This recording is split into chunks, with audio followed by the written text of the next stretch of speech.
one who remains unattached under all conditions and is neither delighted by good fortune nor dejected by tribulation. He is sage with perfect knowledge. Same ही बात हो रही है ना सुख दुख वाली। ऐसी सेम बात गुरु ग्रंथ साहब में आती है कि सुख दुख का फर्क नहीं पड़ता, जब तक तू है तब तक फर्क पड़ रहा है, जब तक तू खुद को करता माने बैठा है। आपे कंडा आपे तराजू आपे तोल तलैया, ही हिमसेल्फ। जब वही है तो वहां पे सुख दुख नहीं है ना। सुख दुख तो ईगो अपने को मान रही है, हम अपने को मान रहा है, तो उसको हो रहा है। उसको होने का एहसास चाहिए ना कुछ। अगर उसको कुछ होगा नहीं, मन में विचार नहीं आएगा, तो ईगो नहीं रहेगी ना। तो ईगो कोई ना कोई प्रॉब्लम पकड़ के रखती है। ईगो कुछ ना कुछ खेलने को चाहिए। एक प्रॉब्लम खत्म हुआ दूसरा, दूसरा खत्म हुआ तीसरा, एक थॉट गया दूसरा। जो थॉट के बीच का गैप होता है उसमें नहीं होता ना, उसमें वही होता है, शून्यता होती है। तो गीता में सेम बात हो रही है, सुख दुख से ऊपर उठ जाओ जन। गुरु ग्रंथ साहब में सेम बात हो रही है, अपने कर्म की गत मैं क्या जानू, मैं क्या जानू बाबा रे। तू जान, तेरे को समर्पित कर दिया ना। What do I know about the state of my karma? जब मैंने एक्शन किया ही नहीं, कोई करने वाला तू है, तेरे को सौंप दिया मैंने। कबीर जी बोलते हैं, दुख सुख जे पर से नहीं लो मोह अभिमान, कहो नानक सुन रे मना सो मूर्त भगवान। उसमें और उसमें ऊपर वाले में जिस निराकार बोला गया, कोई फर्क ही नहीं रहा। फर्क ईगो की वजह से आ रहा है। ईगो जो नकली है, ईगो को हटा दे सत्य बचा। As simple as that. पर उसको हटाना बहुत बड़ी बात है, क्योंकि उसके लिए मैं को खत्म करना पड़ेगा और तेरा वजूद ही तेरे को खत्म करना पड़ेगा। ऐसी मरनी जो मरे बहुर ना मरना होए। कबीर जी बोलते हैं, नॉर्मल बंदा दिन में 1000 बार मरता है और संत एक बार खत्म हो जाता है, उसके बाद जीता है वो। असली जिंदगी तब स्टार्ट होती है, तो बीच में नहीं आता। फूल खिलता है जैसे, वो ऑटोमेटिकली होता है जो होता है। बीच में वो अपनी कंडीशनिंग नहीं लाता, वो मस्ती में होता है अपनी।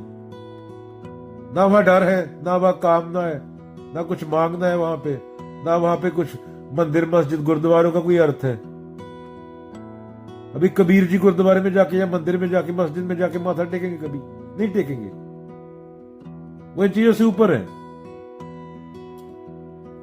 कबीर जी बोलते हैं, जो तू ईश्वर बोल रहा है, भगवान बोल रहा है, माया है। जो मन से ना उतरे माया कहीं सो।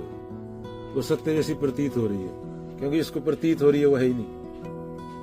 प्रतीत करने वाला होना चाहिए ना, देखने वाला होना चाहिए। जब देखने वाला ही नहीं है तो सत्य प्रतीत कैसे होगा? अगर प्रतीत हो गया इंद्रियों से तो सत्य नहीं रहा ना। अकारों प्रकारों से बाहर है वो तो। जो मन से न उतरे माया कहिए सोए। मुझे लगता है भगवान है, वो कोई गॉड है, किसी ने क्रिएशन की है। ना क्रिएशन है, ना ये बोलने वाला है कि क्रिएशन है। वो कंडीशनिंग है पूरी, सोच की कंडीशनिंग जो चली आ रही है। कंडीशनिंग हटा दे तो कुछ बचता नहीं। मेमोरी को हटा के चीज को चीज की तरह देखेगा तो दोनों एक हो जाएंगे। देखने वाला और दिखने वाला भेद नहीं है। भेद सिर्फ ये है कि तेरी मेमोरी है। तुझे कुछ शब्द सिखा दिए किसी भाषा के, किस देश में तू पैदा हुआ। जब तू किसी चीज को देखता है, दरख्त को देखता है, अपनी बीवी को देखता है, तो उस टाइम जो तेरा मूड होता है, जैसे तुझे बताया गया, तेरी मेमोरी बीच में आ जाती है। और मेमोरी पास्ट होती है, भूतकाल होती है, तो मानसिक है पूरा। टाइम साइकोलॉजिकल है, वरना टाइम है कहाँ। घड़ियां इंसान ने अपने सुख के लिए बना दी। धरती ने एक चक्कर मारा, सूरज का साल हो गया,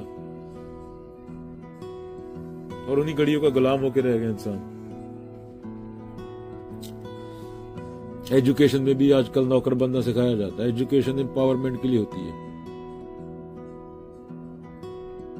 नौकरी करने के लिए नहीं होती एजुकेशन जिंदगी में। तो कोई गोरा आया था, उसने नौकरी का सिस्टम चालू किया इंडिया मेनली,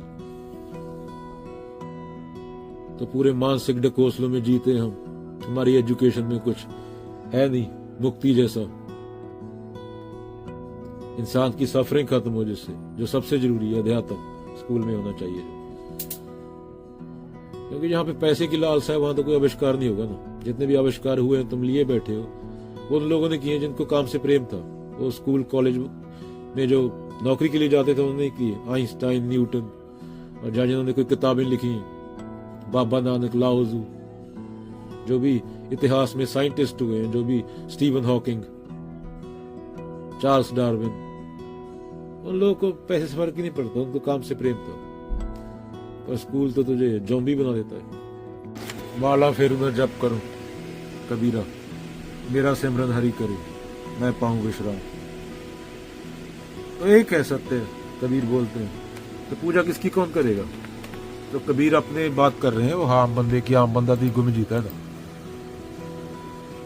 आम बंदा तो मैं मेरा करते ही मर जाता है कामना में। तो वहां पे कोई पूजने वाला नहीं रहता जहां से कबीर बोल रहे हैं। कौन किसकी पूजा करेगा? वहां पे है ही एक, दो होने चाहिए ना पूजने के लिए, जहां से कबीर बोल रहे हैं। अगर दूसरा होगा तो एक उसकी पूजा करेगा ना। वहां पे कबीर एक हो गए, वहां पे दूसरा नहीं बचा। चेतना, शुद्ध चेतना बची सिर्फ नेति नेति होने के बाद। तो वही एक चीज है जीवन में पाने जोग्य, जिससे संतुष्टि मिलेगी। क्योंकि संतुष्टि किसको चाहिए? हमको। सत्य को कहां संतुष्टि चाहिए होती है? सच को तो कुछ नहीं चाहिए होता ना। सच को क्या चाहिए होगा? सच के अलावा है कौन? तो यहां से कबीर बोल रहे हैं, वहां पे ये दीवारें, पत्थर, ईंटें, माथा टेकना। माथा कौन किसको टेक रहा है? एक मूर्ति बनाई, उसको माथा टेक रहे हो। पाथर की एक मूर्ति बना, पूजे लोग लगाई। तो ये तो सबसे बड़ा बिजनेस है। मूर्ति से मूर्त तक पहुंचना था, इसके लिए हुआ था वो बात। वरना निराकार कहां मूर्ति पे आ गया? लोग वहीं पे घर बना के बैठ जाते हैं रास्ते में। इसको पार करना था नदी को, घर नहीं बनाना था वहां पे। तो कबीर सीधा स्पष्ट बोलते हैं कि वहां पे दो है ही नहीं। अगर अंधेरा है तो उजाला होएगा, अगर उजाला है तो अंधेरा होएगा। अगर अंधेरा नहीं है तो उजाला भी नहीं हो सकता ना। दोनों अपोजिट है, द्वैत है दोनों। तो जहां से कबीर बोल रहे हैं वहां दो है ही नहीं। राम कबीर एक हुए हैं, कोई न सके पछाड़ी। पर आम बंदा नहीं बोल सकता है, जो एक रोटी देके भिखारी को फोटो खिंचा के डाल रहा है और 1 लाख मूर्ख उसको लाइक कर रहे हैं। बाद में चाहे वीडियो बनाने के बाद रोटी छीन ले वो। जहां पे ईगो आ गई वहां पे कर्म हो गया।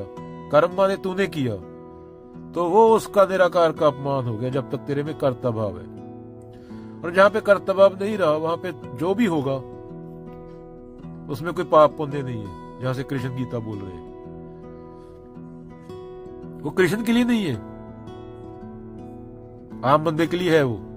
क्योंकि आम बंदा तो जीता इसके सारे, इसको लूट लूं, उसको पकड़ लूं, इसको पकड़ लूं, उससे 2 रुपए बन जाए, ऐसे ही मर जाता है 70-80 साल मानसिक ढकोसलों में। 4 चक्कर इस धार्मिक स्थान के लगा लिए, 4 उधर लगा लिए। बंदर को पत्थर मारा, बंदर ने बंदे को पत्थर मारा, वहां पे चल कहानी खत्म। 4 लोग को तूने पीट लिया, 4 तुझे पीट गए। अगर थोड़ा बड़ा है तो प्रेसिडेंट है तो किसी देश की जमीन छीन ली, खुद को राजा कहला लिया। आधे लोग गाली देंगे, आधे तारीफ करेंगे, रोता रहेगा बाद में बैठ के। कबीरों बुद्धों का फर्क पड़ता है? उनको पता है ये ईगो है, ये बेचारा सफर कर रहा है प्राणी। तो उनको तेरे पे तरस आएगा, उनको तो पत्थर ही मारेगा। कबीरों को पत्थर मारे थे ना, बाबा नानक को भूत ना बोला गया था। तो उनको तरस आता है तेरे पे कि तू खुद को जानता नहीं। आज भी क्या चल रहा है? लोग तलवारें लेके घूम रहे हैं, हिंदू, मुसलमान, सिख। इसका हाथ काट दिया, वो चौड़े हो गए, 1 लाख बंदा। हमारे वाले ने उसका हाथ काट दिया, तो दूसरे वाले ने 4 बंदों के हाथ काट दिया कि, तो वो फोटो डाल रहे हैं। अभी हम तकड़े हो गए। ये मूर्तें चल रही है। करेज, बहादुरी, ओशो बोलते हैं, is a love affair with the unknown. Courage is the love affair with the unknown. You cannot conquer fear. Fear has to be understood. डर को समझना होता है, जीतना नहीं होता। ओशो बोलते हैं, the mind is no more than a series of thoughts. How can it be controlled by one of those thoughts? Namely, the desire to control the mind. It is foolish to seek to end the mind by mind itself. The only way to find the mind source and keep hold of it, then the mind will fade away of itself. Katha Upanishad. That which is awake in us even while we sleep, shaping in dreams the objects of our desire, that indeed is pure, that is Brahman, and that rarely is called immortal. All the worlds have their being in that, and no one can transcend it. This is the self. Courage, Bahaduri, Osho बोलते हैं, is a love affair with the unknown. Courage is the love affair with the unknown. You cannot conquer fear. Fear has to be understood. डर को समझना होता है, जीतना नहीं होता है।